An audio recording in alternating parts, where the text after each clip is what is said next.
From IBMTV, International Broadcast Media, welcome to Swing State Stories, a unique broadcast exploring the voters' motivations and strategies from activists in the swing states deciding this election. I'm Bill Trezevant, your host. Today, we are in North Carolina, and we will be bringing our first guest on. Hello, and how are you, Steve? Great, Bill. Great to be here today. Good, and welcome to Swing State Stories here with IBMTV. If you don't mind, I'd like, for the purpose of our audience, to introduce you and go over your bio. May I? Absolutely, Bill. Okay, just don't be embarrassed. It's pretty impressive. Okay, our guest today is Stephen S. Rao, a native of Charleston, West Virginia, who is serving in his third term as an at-large member of the town council in Morrisville, North Carolina, in Wake County. He was originally elected in 2011. Councilman Rao became the first Asian American elected official in North Carolina and the Triangle region when he was re-elected in 2013 and again in 2017. He has also served as the mayor pro tem from 2015 to 2017. He currently serves as a delegate to the Triangle J Council of Government. He co-chairs the Triangle J Smart Growth Committee. Councilmember Rao is also a member of the New American Economy, a bipartisan coalition of mayors and business leaders focusing on achieving comprehensive immigration reform. Steve works as counsel to state federal strategies where he advises technology companies on a variety of matters. And with that, welcome to our show. We are honored to have you with us, and thank you for taking time out of your schedule today. It's great to have you in the Tar Heel State, Bill. Thank you, and it's an honor to be here. Fantastic. So we are here today to focus in on the Tar Heel State. This election is quite interesting down there. How are you finding it so far generally? Well, I'll tell you, things are really getting exciting down here. 40 days, 39 days away from Election Day, and we are seeing the 15 electoral college votes in play in North Carolina really heat up from a presidential level to the U.S. Senate to the local elections. So we are racing to the finish line as we speak. Okay, I just want to ask just some general questions first. You moved to Morrisville from West Virginia, huh? Yeah, I did. I grew up in the Mountain State and came here, was transferred here in 2001. Our first child was born, and we ended up calling Morrisville, which is one of the largest growing cities in the Research Triangle area, 10, 15 minutes from UNC Chapel Hill, Duke, and NC State. So right in the middle of the triangle in Morrisville. Right. All home residents. Okay, and I guess most Americans, when they generally hear about North Carolina, they hear the triangle. And so you're referring to that. Could you just explain a little bit more? Now, my understanding is that it's the universities and it's the business development corridor, kind of like a Silicon Valley. Am I right with that or no? Oh, absolutely. So we have within the Triangle region, it's basically UNC, Chapel Hill, Duke, 3 strong universities, lots of research, and that's created a lot of synergy and momentum in the technology sector. So we're the home to IBM, SAS software, Cisco systems, and many of the pharmaceutical companies and research companies that are doing a lot of really great work during the COVID pandemic. But we're basically the home to some of the most innovative companies in the region, and they call it Research Triangle because many companies work with universities, and we also have a very strong community college system here. Okay, and it's my understanding that because of all of that opportunity and certainly the vibrant nature of having 3 universities together, that the population in North Carolina is becoming more and more diverse. Is that inaccurate? Do I have that right?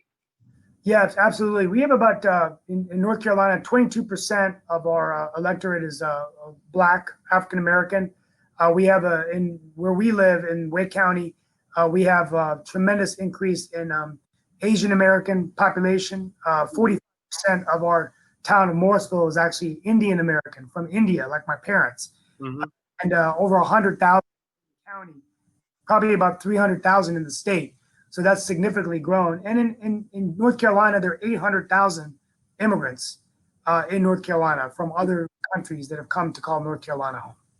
Okay, and so I guess that kind of leads in because Uh, I'm certainly curious, and our audience wants to know. We have a significant following here domestically in the United States, and one of the questions they have is traditionally North Carolina was a red state, but this year it is competitive, neck and neck. Uh, what do you see as the reasons for that, and how would you describe that to, say, a voter from Ohio or Nebraska or California? Well, one of the things that's happened in North Carolina that I think is really important to bring up to the listeners today is that the increasing number of independent voters. So what's very interesting, Bill, is that today in North Carolina, 43% of our registered voters, and there's 7.1 million registered voters in North Carolina, do not affiliate themselves with either party, what we call swing voters. They're independents. What's interesting is that 32% of these unaffiliateds are new voters since the last election in 2016, where Hillary Clinton lost North Carolina by 3.5 percentage points. So it was a very close election, but these swing voters made a difference. So the Democrats actually have lost voters to more of the independents. And so these elections swing one way or the other. The independents are either going to vote more Republican leaning, a little bit more conservative. And this election is sort of a litmus test in terms of where these independent voters are going to go. And they're really going to determine North Carolina's election. They're going to determine the presidency of this country, the U.S. Senate race, and also a lot of these local races down the ballot to the legislative races. Okay, let's take that, just one step at a time. And that is this, because first I just want to kind of get a sense. I know that we had spoken, we've had some discussions, and you were really describing that, at least with the General Assembly, that it's a reflection of North Carolina, but North Carolina is really multifaceted in terms of its electorate. Could you explain that for our audience, please? Yes, yes. So, I actually look at North Carolina. I was thinking about this last night. We really are a microcosm of the United States of America. So when you look at North Carolina, we have highly urban cities like Raleigh, a city of 800,000, the Charlotte, we call the Queen City, a banking city, Winston-Salem, Greensboro. Many of these are urban metro areas where, at least where we live in the Resource Triangle and Morrisville, carry higher median incomes, more jobs in the technology, the service sector. And then you have rural North Carolina, which they've been hit hard by manufacturing. They've lost a lot of jobs in manufacturing. Automation is taking away many, many jobs where people are traditionally used to, textile mills, just your classic brick and mortar manufacturing. And so that's a separate state. So you really have in North Carolina, which I think what you have in the United States, an urban-rural divide. Now, the urban areas are more Democrat. So if you look at Raleigh and Charlotte, these larger cities have Democratic mayors. The county is more Democrat in Wake County, which is the second largest county in the state where we live. And then the rural areas really have more of the Republican voters, more of the Trump base, which is, look, we got to open up the economy faster. We got to make America great again. We need our jobs. We need internet access. We need broadband. And so these are the issues that are dividing the state. Mm-hmm. It's going to be very interesting to see how it plays out in an election this year, in a presidential year. Okay, well, I want to drill down in a second, but I did just want to, if you don't mind and indulge me, just a point of personal privilege. And I see that you are appropriately dressed in purple today for the state of North Carolina, and so maybe it's not Tar Heel blue, but I understand that you have to kind of weigh your bets on which team. But purple is certainly appropriate for today, Steve. Absolutely. So when it comes to these independent voters, I know that we had very interesting discussion. I wanted to drill down on this. I think you would explain to me, and I'm hoping you might be able to, for the purpose of our audience, the intersection between immigration as well as the economy and how that dynamic is playing out with the voters in North Carolina. Okay, so I think President Trump, since he, when he ran for the presidency and when he won, the first thing he said is we're going to build a wall to keep illegal immigrants out, number one, right? Number two, he's actually placed through executive order restricting the immigration of skilled immigrants, which we call H-1B visas. Many of them are in our region from India, China, that are coming in to go work at an IBM, a tech company, fill a skill gap that exists, or creating a new job that may not exist today. And so, that's an interesting kind of action that the president's taking. But if you look in North Carolina, if you look at the economic impact immigrants are bringing, you're seeing a very different, very different picture. So immigrants are contributing about $20 billion to our economy. If you accelerated the path to citizenship based on new American economy data, just for those coming here legally, you would increase our GDP by $745 million.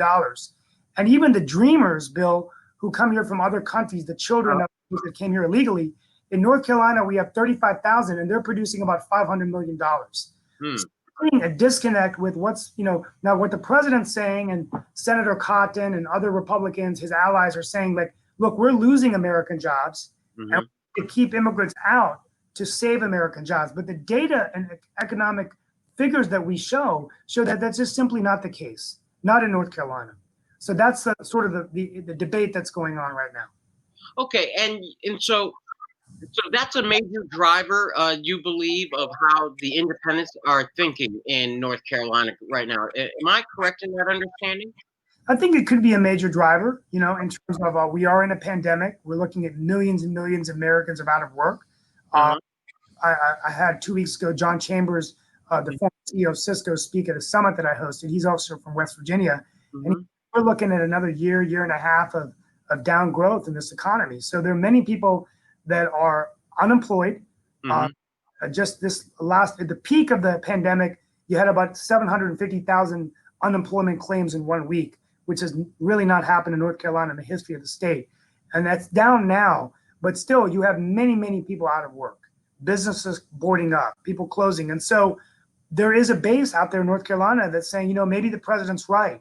Maybe we need to invest local. Maybe we need to hire more local talent. I think you can have both. And I think, that's a conversation for another time. But I think that the United States of America has always been the destination of the best and brightest. And, the fact of the matter is, if I had the president right here, right now, I would say that you wouldn't have a Google. We wouldn't be able to do a Zoom call. We wouldn't have Yahoo. We wouldn't be able to drive a Tesla if it hadn't been for allowing immigrants to come into the United States of America legally. Okay. So we want to restrict that. Okay. So then I guess some views, like from the outside, sometimes people stereotype states, particularly in the South. And it's one of the reasons why North Carolina is so interesting, because there is this dynamic. And unlike other states, say, for example, Virginia, they say that Virginia was once red, but now it turned purple, and now it's turning blue. But that's not necessarily the case with North Carolina. North Carolina seems to be right there on the edge, like a bellwether state each election year. And is it just this issue of the immigration and the economy, or is it other issues, in this case, like healthcare, given the pandemic? Well, healthcare is a big issue. I mean, I think part of the issue right now is the Democrats in North Carolina want to expand Medicaid to 700,000 citizens, and 30 other states have done that. But the Republican legislature has been against that. So that's a big issue. But nationally, you're seeing this debate, right? I mean, President in Charlotte yesterday, he is going to basically repeal Obamacare, and the next Supreme Court justice, whom he'll nominate most likely at 5 o'clock tomorrow to replace the late Justice Ruth Bader Ginsburg, determine the future of Obamacare. So the president's saying, look, in Charlotte yesterday, he said, I want to lower prescription drug costs. My plan doesn't have pre-existing conditions, and I want to make sure that we're providing more money for vaccines and research. And so, but at the same time, he doesn't want to have Obamacare, and you have millions and millions of Americans still that are paying exorbitant costs in healthcare. In a pandemic, I think personally, I am, for the record, a Democrat, moderate Democrat. I'm more of a bridge builder, working with Republicans to get things done in Morrisville. But I think at the end of the day, we are in a pandemic, and I think we are really needing to look at making sure we're doing everything we can to keep people safe, to keep people healthy. We need more PPE equipment. We need to manufacture more masks, and we need to make sure that we're listening to the scientists and the healthcare providers, which our governor, Roy Cooper, has been doing a good job of. Our positive rate in North Carolina is about 4.8%, which is significantly lower than other parts of the country. Okay, well, let me ask you this, because as you know, at least from your long experience in electoral politics, and that is sometimes certain issues energize the base of both parties. And in this election season, we've certainly seen a lot of issues. The pandemic, the response, the slide in the economy, the fiscal stimulus, and then the obviously immigration, and now the Supreme Court.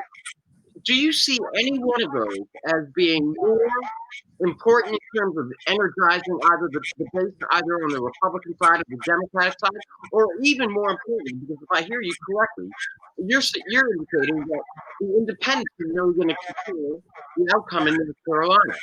So which ones are motivating those two groups, the Republicans, Democrats, and the independents? Okay, well, I think what's motivating, let's start with the Republicans first. I think what's motivating them to turn out is to say, look, the president's right. We need to open up sooner. We need an open economy. We've been shut down too long. We've got to get America's economy pumping cash back in so that people can be working again. So we're closed down too long, and we have to do that. Immigration also, in terms of like, you know what, the president's right. Immigrants are taking our jobs. Let's shut the border down. Let's not let immigrants in here illegally, and let's do what we can. And I think, healthcare in terms of reducing the cost of healthcare, but they want to do it a different way. So they are pretty much behind repealing Obamacare. From a Democrats, I think it's about, the first thing is the pandemic. So clearly the president of the United States knew in a recording with Bob Woodward, he shared that he knew that this pandemic was hitting America, but he wanted to be the commander in chief, not scare people. But since that time, 202,000 people in our country have died, more from the Vietnam War, Korean War, and World War I. So that's an argument to say this president wasn't efficient in handling the pandemic. The economy has been devastated because COVID-19 came in. And I think that's really, and also working families. So former Vice President Biden and his candidate, Senator Kamala Harris, they're focusing a lot on working families, a lot of Zoom meetings, virtual meetings on working families, healthcare. And the final point that I will say, which is really important, which we cannot forget, is racial division. So do we have a systemic racism problem in America when someone like George Floyd, 8 seconds, chokehold on his neck, died? Breonna Taylor. There have been so many of these deaths from Black men and women at the hands of police officers, unfortunately. And, is there a racism problem in America? So a lot of the Democrats are going to believe, yes, there is. President Trump, however, is saying, no, we have a law and order problem in America. And if you elect Joe Biden the president, you're going to see more rioting and looting. And I need these Democratic mayors in Portland to step up and say, no more of this. So that's really, I hope that answers your question, but I think those are the motivators in this election that I see. Okay, so then I guess I'm going to ask you this. In politics, there's always that one argument that gets people. For example, and it's a commonly used example. It's when a candidate will go up to a voter and say, the other guy shot your dog, and here's a picture of him shooting your dog. Now, does that motivate you to vote for me? Just generally, are there any of those kinds of hot button issues that you think might motivate the independents in North Carolina? Something that really just gets them going. Well, we had one recent one at the first presidential debate, U.S. Senate debate with Cunningham and Tillis, where Cunningham, he's an Army veteran. He was a state senator for 2 years. He's a Democratic nominee. It's a nationally watched race. Was asked by the reporter, would you or would you not take the vaccine if you were offered the vaccine and Operation Warp Speed was successful? And Cunningham said, no, he would not take the vaccine. And it just, a lot of independents were really surprised with that answer. I think what he was trying to say is that he wanted to see more of a proof that the science was being looked at and that it wasn't just being a political issue, because, now they're saying that even if the FDA comes out and says, don't use the vaccine, President Trump is saying, no, I can use my authority over the FDA and say they can use the vaccine. So I think that's what Cunningham was trying to say. I think he recovered from it well. We had another debate this week, but that was an example of an issue where they can say, see, he's not ready to lead. He's not willing to take the vaccine. Okay. A lot of people said that the first debate was a big win for Tillis because Tillis just jumped on it, our United States senator, and he just said it was irresponsible. How could you be a U.S. senator and not take the vaccine? And within seconds of that statement, it was all over Twitter, all over Facebook, and on the front page of the paper. So that's a perfect example of showing the dog, here I killed you. Exactly. Exactly. Motivated, right? Okay. So I think that that's something that and I think the Black Lives Matter, the Breonna Taylor incident recently, not charging the cops with the crime, or murder, was something that's really motivating people. So I see the racial issues, the division that we're having, is really motivating people, and also the economy, right? I mean, in terms, and that's where I think we're going to really see. Okay. Thing will turn, right? Okay. Well, if I can ask on that, because I just want to drill down and understand. Obviously, one of the major issues is going to be control of the Senate. Now, Tillis is the incumbent, but most of the reports we've seen has been that he's behind in the polls to Cunningham. What can you tell us about that race? And if you think that it's closer than the polls say, or if whether it's farther apart? I think it's tightening up. It is tightening up. It looks like the numbers are closing in, but I think Cunningham still has the edge. This is the most watched race, make no mistake, in the United States in politics today. Tom Tillis, Cal Cunningham. And I think it's a perfect race that sums up a lot of the differences we talked about. Handling of the pandemic. Cunningham says the president failed in handling the pandemic correctly. We didn't have enough contact tracing in place. We didn't have our system ready for it. We knew it was coming. And Senator Tillis, you're saying that's okay. The economy. Cunningham saying, Senator Tillis, you say you want people working again, but you're not supporting a fourth stimulus package when we run out of unemployment insurance at the federal level, right? There's no more paycheck protection money to help businesses. No more loans and grants coming in. There's no money coming into cities to help deal with the costs of dealing with COVID-19. And so I think from issues on economy, on healthcare, where Cunningham is for expanding Medicaid in North Carolina as if he were to be in the U.S. Senate, and then also foreign policy. Having been an Army veteran, Cunningham's talking about having a foreign policy where we're not allying with dictators in America, saying Putin's a great guy and Kim Jong-il is a great guy, but that we are really focusing in on having a good national security. But Tillis, things are going pretty well. President's gotten the crown jewel of the Middle East, peace between Israel and United Arab Emirates. He's taking on the terrorists, and America is being taken seriously. And so that's really the issue. Well, if I may, this campaign really has been essentially a 4-year campaign, if it is in fact a referendum on Trump. Do you get the sense that perhaps the voters in North Carolina are fatigued in any way? I know we've got 39 days or so left, and hundreds of millions of dollars are going to be poured into the state.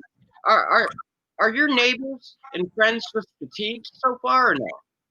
You know what? I really do think, Bill, people are fatigued. They're getting very tired of think about it. In a normal year when you don't have a pandemic, you get tired of politics, of the ads, but the amount of money is unbelievable. I mean, we're having to raise, even in our legislative areas where we live, it's common to raise $500,000 to $600,000 to win a legislative seat in our General Assembly, right? So the amount of money and resources that are having to go in on both sides of the aisle, taking away money that could be used for other things. There's so much uncertainty out there. We've been living in a very, very uncertain time, but a lot of us have been locked away. Many people unemployed, not knowing when it's going to be over. For me personally, is the hardest thing. We don't know if it's going to be 6 months. We don't know if it's going to be a year. So I think all those things are definitely bringing the voters fatigue. It's getting nasty. It's going to get nasty. The social media attacks, I'm starting to see the negative campaign ads coming in. So I think we just have to wait. But the most important thing where a lot of people are afraid of is whether the results of the election will be accepted. So never in my lifetime has that happened where a state president of the United States says, I'm not going to accept the election. I can't guarantee you that I'm going to accept the election.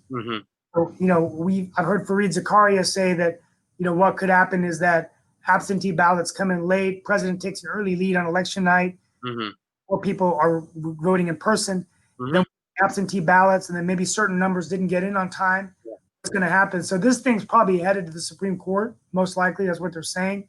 And more uncertainty, because then what's going to happen in weeks? Is it going to be a few weeks? Is it going to be a few months? No, no, you're absolutely right. I certainly Very understand. scary. Yeah, Yeah. it looks like a train wreck all the way around. Um, Listen, I do want to say, because we only have a few moments left, and first, I do appreciate you coming on the show, and I want you to know that you have an open, standing invitation to Swing State Stories. We will obviously be covering this increasingly as we narrow down the swing states over the coming weeks. Um, so with that, I want to thank you, and you have a standing invitation here from IBM TV. But I'd like to, let you wrap up. Tell us a little bit about North Carolina, because so many people are moving there. And tell us about wonderful Morrisville in a way that leaves you optimistic. Because at the end of the day, I do hear you being optimistic. I know these are tough times, but I hear an optimistic sense coming from you towards the future. But I Okay. leave the concluding words to you as well, Steve. Well, first of all, I'm going to tell our governor I'm here to be a mascot for the state of North Carolina to all of the United States. But we're the ninth largest state in the country, and we're a great state. We've got relatively good weather, tremendous global companies from all around the world coming to Raleigh, to Morrisville, to Cary, to Charlotte, to every major state. We've got a well-educated workforce, an outstanding university system, particularly, UNC, NC State, Duke University, and many, many others. And we're very proud of a strong community college system in North Carolina. So you can go to a community college every 30 miles from every city that you live in North Carolina. And those community colleges are providing training and education, many jobs of the future that don't exist today, particularly in artificial intelligence, data science, Okay. security, smart cities. And so I think North Carolina really is a leader. Infosys, which is headquartered in India, opened up the 10th Global Innovation Hub right here in Raleigh, hiring hundreds of thousands of people, all areas of the economy that don't exist today. So at the end of the day, we want you to come to North Carolina. So if you're listening to this show and you invest in a great state, and you can wear your Tar Heel blue or your Duke blue, we don't care, or even your NC State red, we'll take it anyway. And but we welcome you to North Carolina. Okay, fantastic. And thank you for your time. It's been helpful, and I know that our viewers and our audience are really going to be interested. And again, thank you for your public service. So few people actually make the decision to put themselves forward in a very contentious kind of environment, which we now know is politics. So thank you, Steve. Okay. Hey, well, it's the end of the game. It's getting the finish line. And Bill, thank you for what you do, because I think I want to thank you for being a journalist, and we really want to thank all these journalists who are covering during a difficult time as well with COVID-19 and having to use these different technologies to interview and everything. And we want to thank you for the job you're doing to keep us informed. Okay, great. Enjoy the rest of your day, Steve, and thank you again. Thank you. Have a great evening. Stay safe. Okay, this brings us to the conclusion of Swing State Stories. We will be traveling around the nation and talking to people on the ground like Steve, who are in there and know the communities and can give us honest answers outside of just the major headlines. What is motivating you and your neighbors, and what people in America are thinking about? So, on behalf of IBM TV, International Broadcast Media, I'm Bill Trezevant, your host, and this has been Swing State Stories. Thank you.